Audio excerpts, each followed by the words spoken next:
Hi, I'm Judge Dave Larson. I'm here to present How Freedom Works. It's a program I developed a couple years ago. I presented a few times, and I was in the process of creating a website and having this done a little more professionally.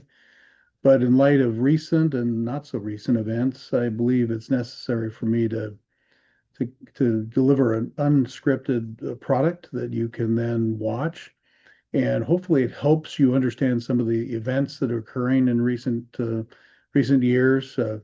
What issues are kind of presented by the fact that we've fallen away from some of the fundamental principles of how freedom works. And so it's intended to be something that is very instructive and thought-provoking. And at the end, you'll be asked to ask how it's going to affect you, what you're going to do differently in your life, what you'll expect of others, including people you elect for office, and as well as maybe actually host a party where you'll show the video and have people engage in meaningful discussions about how freedom works. Because we're at a crossroads and where we need to really look hard at ourselves and figure out what we can do to save our freedom. And with that, I'm going to get right into it. And the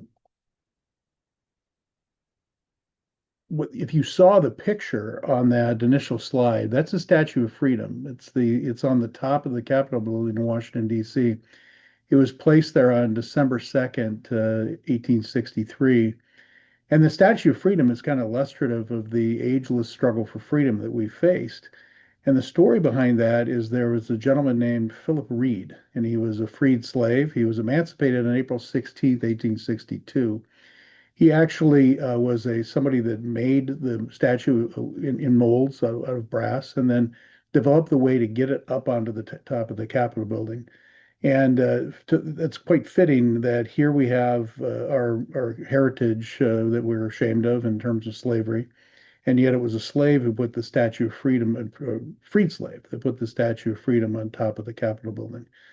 Something that I think is very meaningful for what we're talking about, because again, there's always been a struggle between people that want to be free and that people want to dominate and control.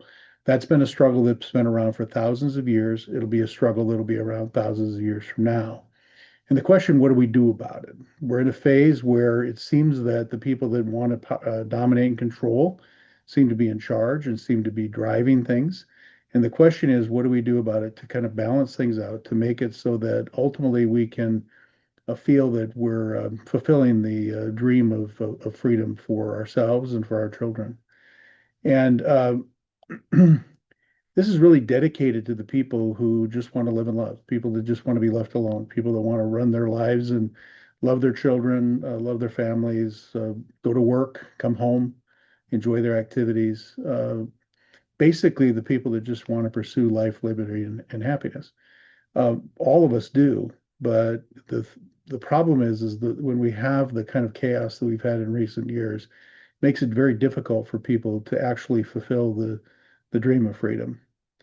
And this goes beyond the boundaries of the United States. This is a struggle that's in the heart and soul of every human being that's ever walked this planet.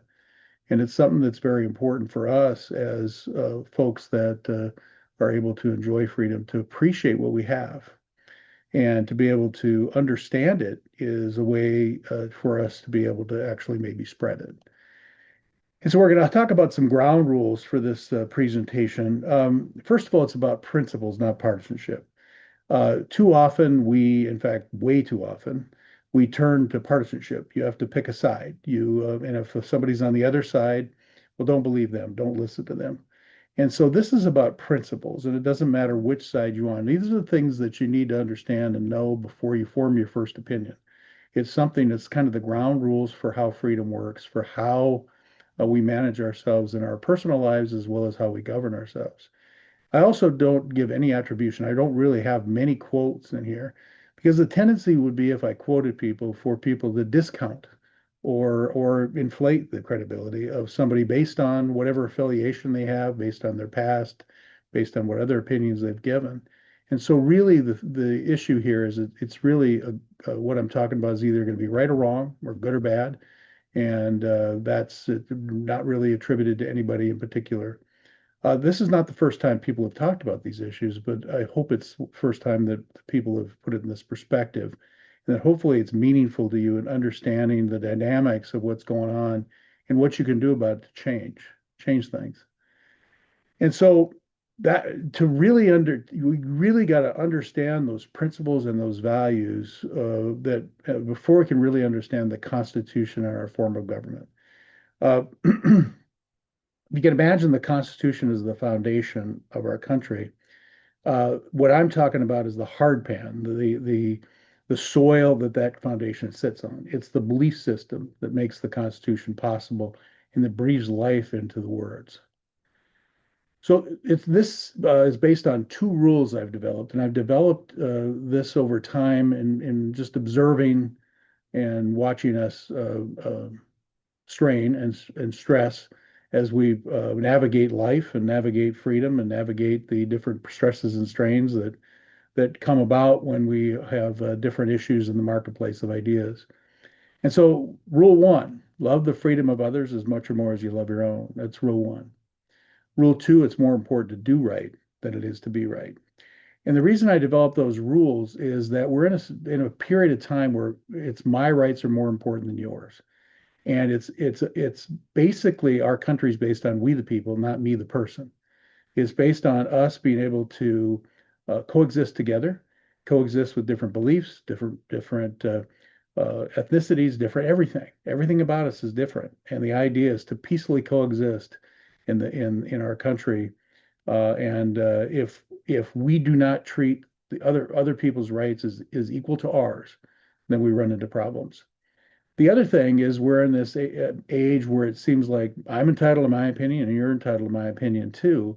And if you don't agree with me, you must be some kind of dreadful human being or something that needs to be discounted. And it tends to get us to a point where we're intolerant of opposing views. And we all have a freedom of conscience. We all have the ability to have our own values and our own source of values, whether it's based on religion, secular ethics, whatever it is, where we have the freedom of conscience. The ultimate question for us as we navigate through life is, are conflicting opinions good or bad, and to our way of life. And in recent years, there's been for a long time, there's been a quest for unity, but in recent years, it seems that unity is interpreted as unity of thought. And if anything's outside that thought, it's dangerous. It's harmful in some way if you think differently. And that's troublesome because really what the unity we're supposed to have is unity of purpose.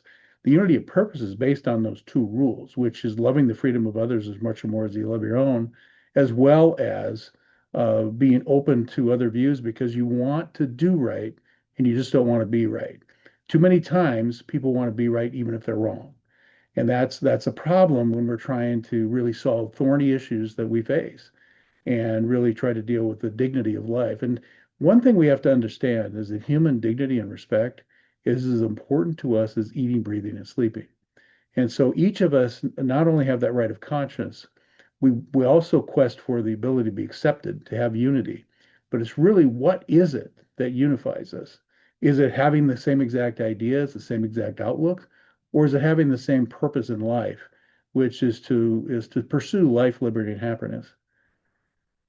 So if disagreement is seen as a threat, then we can have two people. Let's just assume two people, and they each have two bad ideas and they each have two good ideas.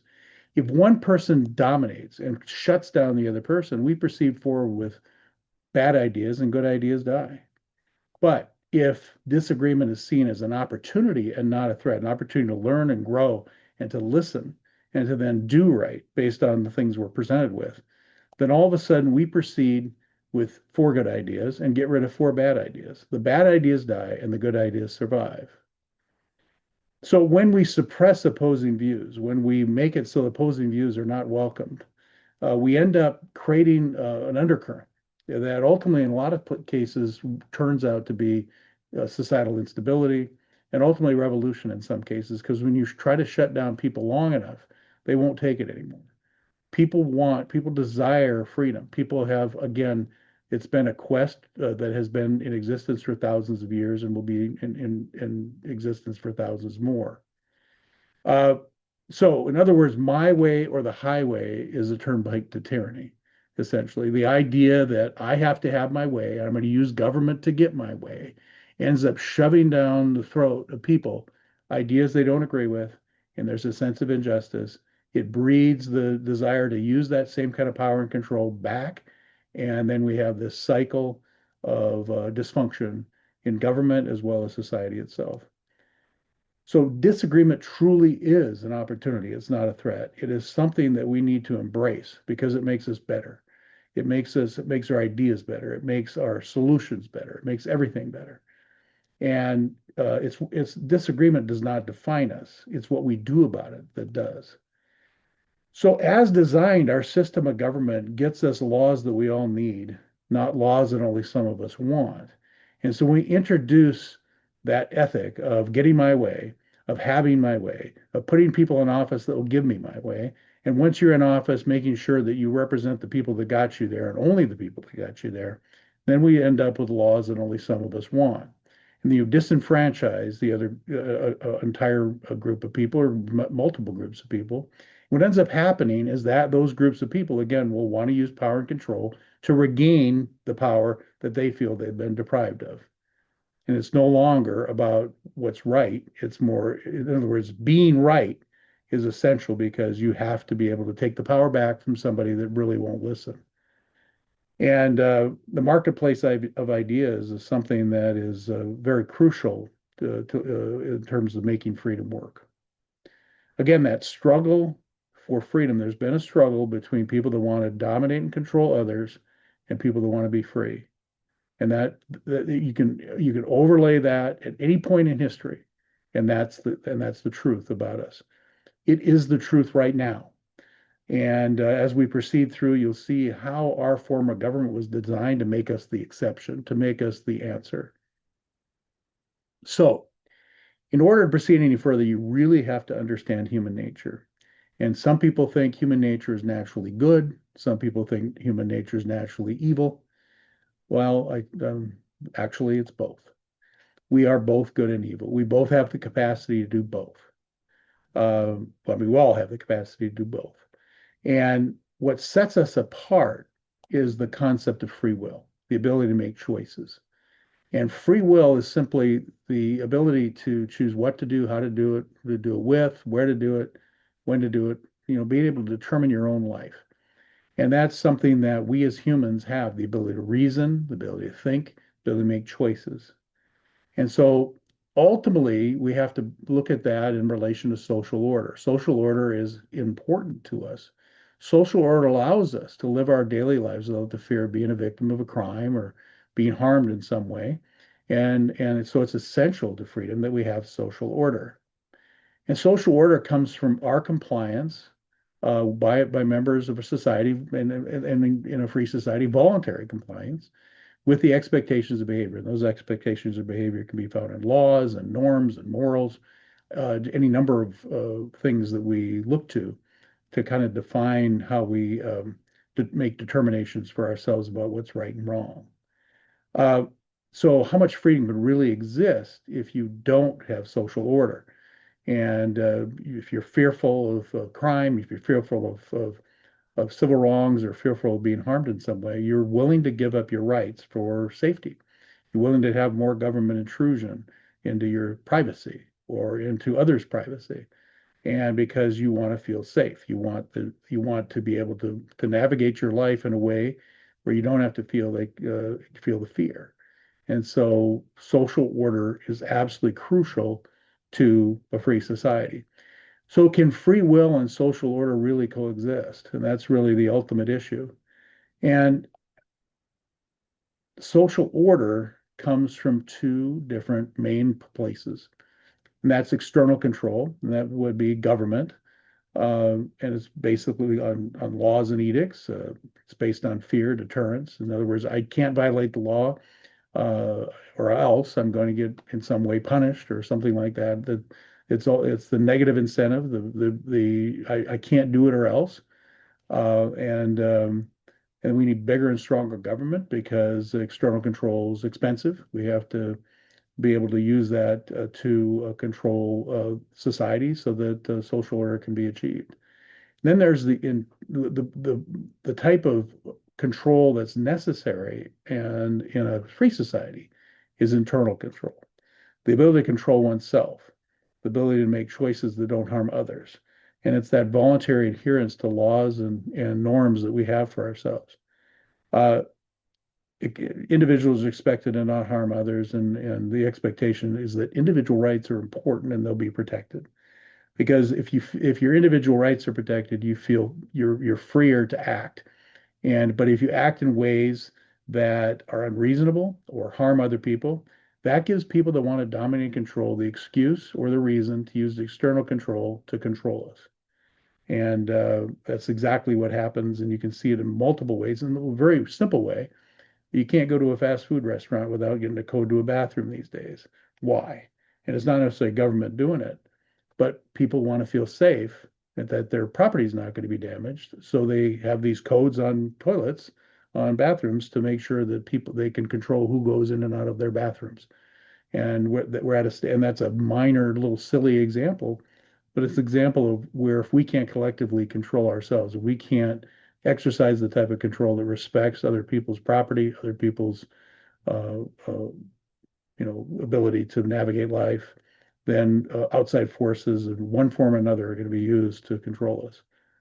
Um, so basically, we are ran by what's called the social contract, and social contract theorists really believe that we have this implied agreement between us that we're not going to harm each other, that we are going to abide by the laws that our elected representatives enact, but we're going to have the ability to stand up against them, to ask to have them changed, to seek redress from government, to point out why there might be reasons to make the law fairer or different.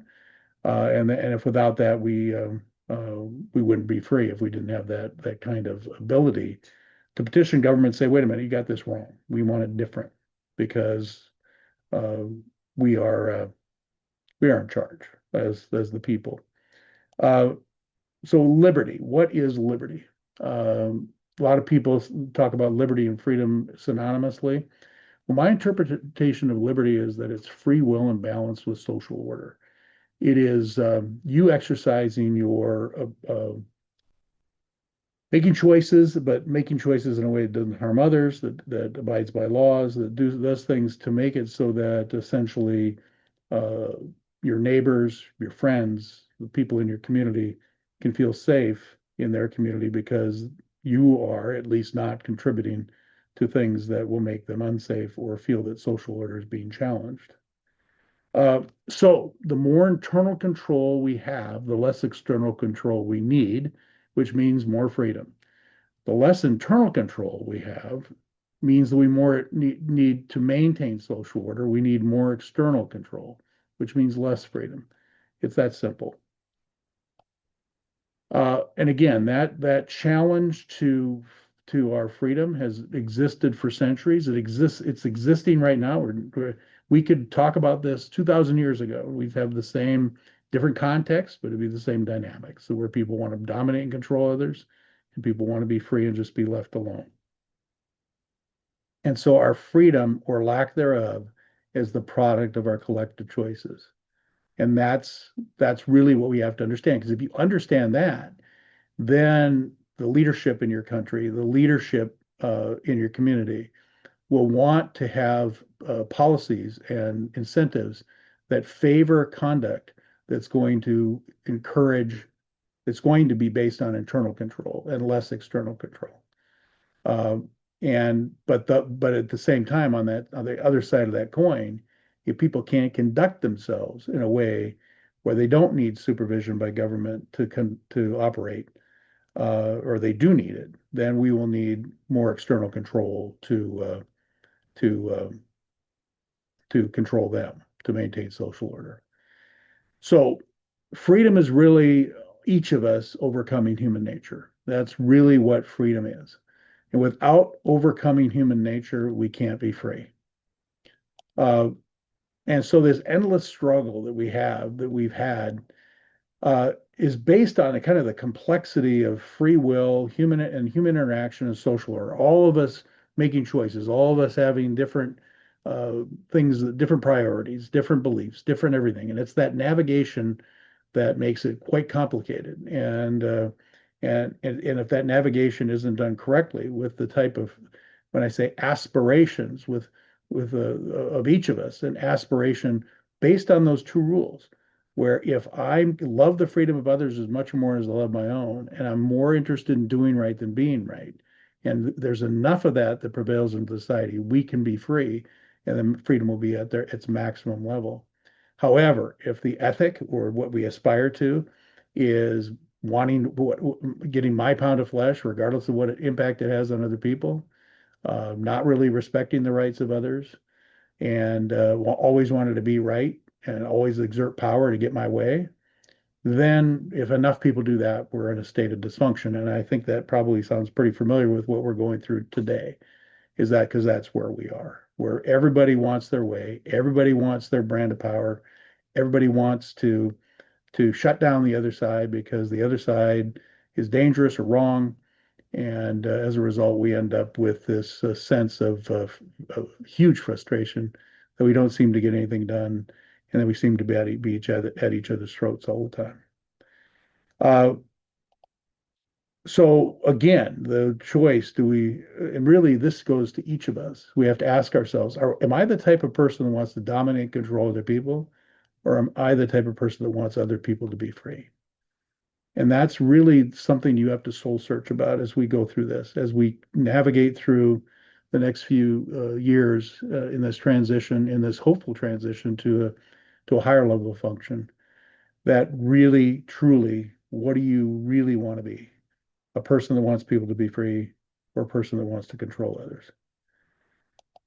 Uh, so the endless struggle, this endless struggle is based on the fact that tyranny has been the default. If you look at history, tyranny, unjust external control has been the default in history. That's what it's been throughout history. That explains just about every atrocity that's ever existed, where somebody wants to dominate and control other people, and they don't really care about the impacts it has on them because they're more interested in their power, whether it's monarchies, dictatorships, oligarchies, um, the power and control over individuals, and using force and threats and gaining influence through intimidation and war, quashing dissent is the trademark of tyranny, and it's unjust external control. Whereas a democratic republic or individual liberty, which is we're based on, is supposed to be based on just internal control. The democratic republic would be the type of government that we'd have if we really care about individual liberty.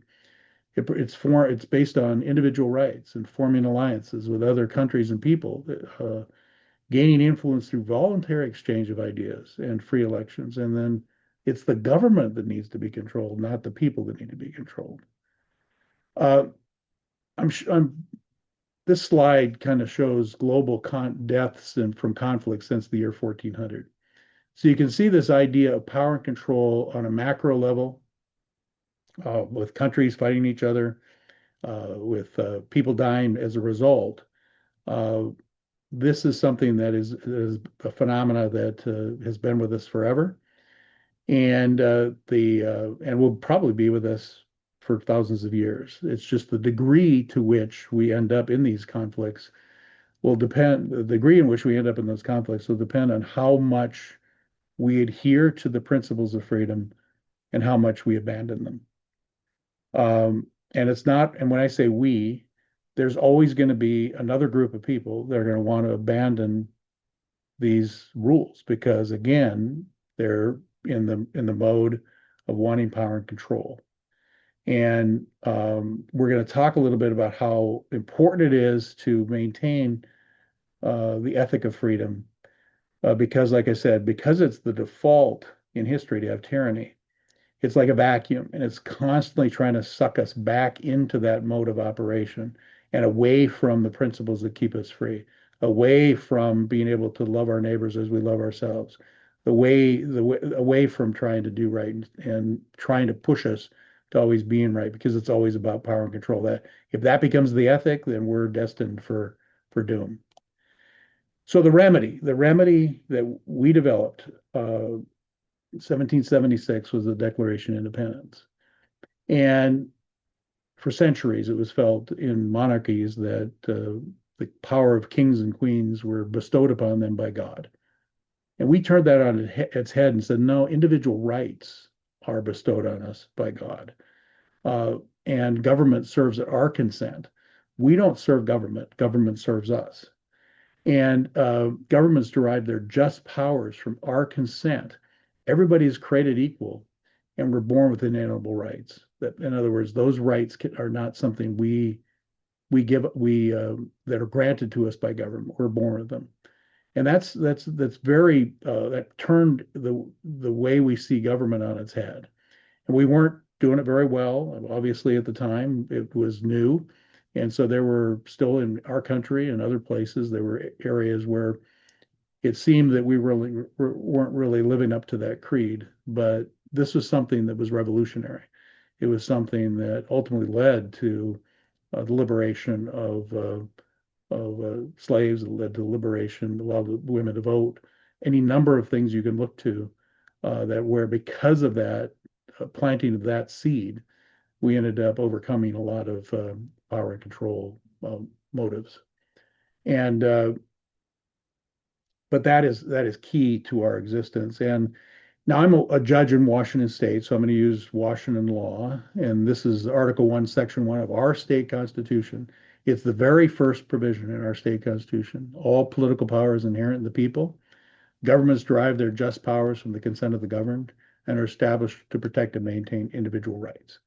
That's in a way a restatement of the Declaration of Independence, but it's something that's very important that if you don't really believe that, then it's easy for us to abandon the principles that make us free, which is again that the government answers to the people don't answer to government. But we have to again constantly refresh ourselves into those principles, or we'll fall into the trap of defaulting to power and control instead of individual liberty. So with our Constitution, the preamble, and this is what it looked like, obviously, if PowerPoint existed back and when they were doing that, when they were creating the Constitution, this would be one of the slides probably. So if we look at the preamble, the idea of forming a more perfect union, the idea of aspiring to something that's better than has existed before, establish justice. And why is that so important? You know, we end the Pledge of Allegiance with liberty and justice for all because you can't have one without the other. Having a properly run justice system is essential to freedom. Ensure domestic tranquility, the peace to ensure peace within our borders. Provide for the common defense, keep people from coming outside and disrupting that peace, and promote the general welfare. Again, that has to do with the pursuit of happiness, the ability for people to have the best opportunity to have the best life they can. And this is, of all of them, is probably up there as of greater importance or equal importance, and that's to secure liberty for ourselves and others and our ancestors. And when I say our ancestors were the ones that gave it to us, but we have to preserve it for ourselves and our the people that come after us. And ultimately, that is where a duty of a free person comes in terms of understanding these principles and then adhering to them and expecting other people around them to adhere to them too, including our elected officials. So what we did, because power, anytime it coalesces in history, has been evil and been a problem, we broke up power. We broke it up into three branches. We weren't the first to do it, but we have legislative, executive, and judicial branches, and they each have their powers and duties under the Constitution. The In the Bill of Rights, the Ninth Amendment gave anything not mentioned in the Constitution that had to do with rights that were reserved to the people. and anything that had to do with power of government, if it wasn't mentioned in the Constitution, was reserved to the states in the 10th Amendment.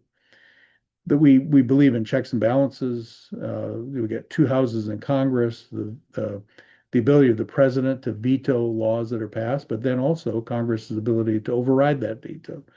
Then we have judicial review in case those two branches got it wrong, where the judicial branch can come in and say, wait a minute, this is inconsistent with the Constitution, start over again.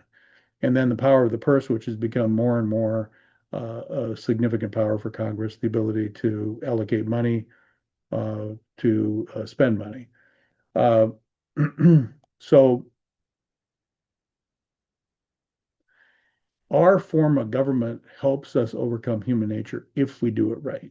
Um, and I say if we do it right, because if you allow factions, if you allow power and control to get within the houses of government where we're making decisions based on on power and control versus what's right. If we're not protecting individual liberty, if we're asserting someone's power and control because they happen to win elections, then we're failing. Uh, and the struggle never ends. And in Washington State, our Constitution developed 100 or so years after the federal Constitution, and they saw all the transgressions that occurred. And in Article 1, Section 32 of our state constitution, they put this language about a frequent recurrence to fundamental principles is essential to the security of individual right and the perpetuity of free government. And that provision is so important because, and it's probably one of the more violated provisions of our state constitution, because it's that refreshing, that constant refreshing of these principles. Because if you don't do that, you will slowly but surely creep back into what the default has been in history. And that is what's happening to us, is because we're not refreshing ourselves in these fundamental principles, or in some cases, people are arguing the fundamental principles are not appropriate and want something different. Well, that's their right to do that. But ultimately, what the solution that we've come up with is the best solution that's been existent so far, which is to allow individual liberty to be the priority. And as long as people are living their lives in ways that are beneficial to themselves and the people around them, that we can preserve that. But it's up to each of us to do that and to constantly refresh our understanding of these principles and how it makes us helps make us free. So we've heard a lot about democracy and threats to democracy, and we have a democratic republic, and this probably isn't the first time you've heard this, but it's a small distinction with a big difference, and I'll tell you why. Uh, democracies, pure democracies, have been historically unstable and significantly problematic, and our founders knew that. That's why they developed the form of government we did. So a pure democracy is two wolves and a sheep deciding what's for dinner. And a democratic republic, a leash is on the wolves. You still have the wolves, you still have the sheep, but the wolves have a leash. And this is to prevent the tyranny of the majority. This is to prevent people from just ramrodding things in and then leaving a minority of people uh, left to then use their own power and control to fight back to get their way. And that's the impact. If you oppress people long enough, they will push back. And so the Bill of Rights is actually the leash on those wolves. And this again would be, if when they were passing the Bill of Rights, this would be the PowerPoint presentation at Congress if they have PowerPoint. But each of those rights, whether it's in the First Amendment, the religion, speech, the press, peacefully assemble, redress their grievances, the Second Amendment, the right to bear arms, Third Amendment, not being forced to house soldiers, Fourth Amendment, no unreasonable searches and seizures, the Fifth Amendment, written indictments, no double jeopardy, the right to remain silent, due process, uh, uh, every one of those rights, whether it's now in the Sixth Amendment, the Seventh Amendment, the Eighth Amendment, each of those uh, sections of the Bill of Rights were based on transgressions of government that existed in history. And we wanted those protections in our Bill of Rights. Several of our founders didn't want a Bill of Rights because they thought the courts would construe them in ways that were more restrictive than intended. But nevertheless, they are what they are, and they're there for a purpose, and that's to protect the individual, and that's to put the wolf on the wolf on a leash, and so that regardless of how much the majority wants to take somebody's property or restrict their speech or do those things, they can't, and that's what we're based on, and it's based that way for a purpose because the theory is if everybody has an opportunity to be heard, everybody has a free exchange of ideas.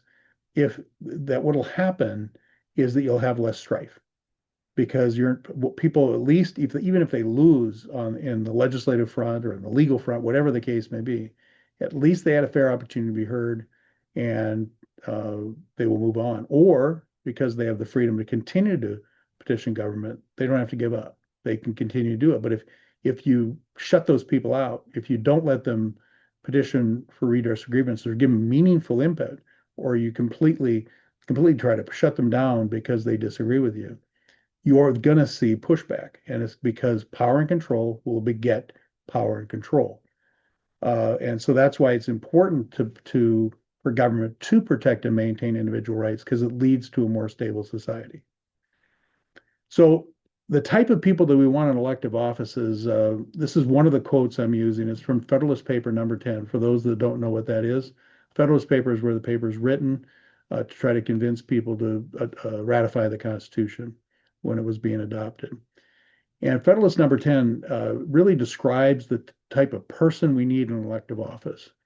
And even though this is intended for our legislative bodies, I think it also applies to judiciary, to the executive branch, as well as to the legislative branch. So if you consider all those people as the body of citizens, so a chosen body of citizens whose wisdom may best discern the true interests of their country and whose patriotism and love of justice will be least likely to sacrifice it to temporary or partial, meaning biased, considerations. So in other words, you want legislators, Congress people, legislators, city council members, judges, presidents, mayors, to be somebody that's going to represent everybody. And the mistake we're making these days is that we, as a people, feel that it's our duty to elect people that will do our bidding. And then it becomes a power struggle. And then power becomes the dominant value that we care about because we got to shut the other side down because we got to get our people in office to get our way because we have to have the certain numbers of people in each house of Congress to be able to dominate and control the other side and not let them get what they want done because we see their ideas as dangerous. And as a result, power and control becomes the norm, and we end up with dysfunction. So what we have to really look to is we talked about free will. Well, what really informs our choices? And the choices that we make, it doesn't matter whether we're acting as a government official, whether we're working with our family, whether we're at work, wherever we are, these choices in one way or another affect our ability to be free ultimately. So the choices we make are significant. So what informs them? And so in a free society, well, you're asked a lot of times is what can I do? But in a free society, it's what should I do? And what should I do is based on a code. It's based on morals. It's based on what's right and wrong. Not necessarily what's legal or illegal, but what's right or wrong. And that is because to be able to love the freedom of others as much or more as you love your own, and to be able to do right over being right, you always have to ask yourself, what should I do? So remember we talked about being dominated by power. Well, really it's responsibility that should be the watchword for each of us, but especially people in public office. There's a story I tell about how I see public office. I'm heavily involved in civics education. I was in a group with a group of high school students, and one of the students asked, "When did you feel closest to your position?" So that five or six other elected officials there, and they went down the line and explained something they did in their official capacity. When it got to me, I said, "Well, I was in the back of a line at a chili cook-off." And somebody came up and spoke to me and said, "Hey, Judge, how you doing?" And then they walked away. the person behind me said, "Hey, you're a judge. Just cut up in front of the line." And I told the person, actually, when I don't have my robe on, I'm like anybody else. I don't have any special privileges. And so I told the students, the reason I told you that is because my position is that of citizen first. I play a role as a judge. It's a responsibility and not a power. I'm a servant, not a master. And that's who I hope who we put in office. Because what's happening now is we want to put in office, and it's our responsibility to kind of check ourselves. Right now, we want to put people in office that are going to do our bidding. They're going to get our way. They're going to get our form of power through. And I don't know what came first, the chicken or the egg. All I know is there's a bunch of chicken feathers that clean up. I don't know what started it, but I know it needs to stop.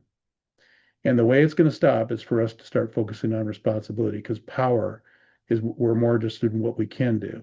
We're more interested in getting our way and more interested in getting our factions in government to be able to run, to be able to get things done the way we want them to, and make sure the other side doesn't get their way. And then responsibility is more about interested in what you should do and focused on avoiding harm and benefiting yourself, of course, but benefiting others. And it's motivated by a duty to not just yourself, but to others. And it's based on religion or ethics. And it's based on what you owe others, what duty you have to not just yourself, but to people around you and to your society as a whole. So the question is, which norms or values are most consistent with freedom? Well, in Washington State, they actually passed a statute in 1994, and this is an education statute that where they just flat out say that they recognize these basic values and character traits as essential to individual liberty, fulfillment, and happiness. Honesty, integrity, trust, respect for self and others, responsibility for personal actions and commitments, self-discipline and moderation, diligence and a positive work ethic, respect for law and authority, healthy and positive behavior, and family is the basis of society.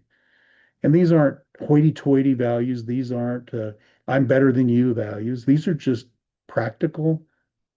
How can you disagree with the concept of honesty, integrity, and trust? And how could you disagree with the idea that these are beneficial to not only yourself but the people around you? So it goes back to that idea that the more internal control we have, the more freedom we have.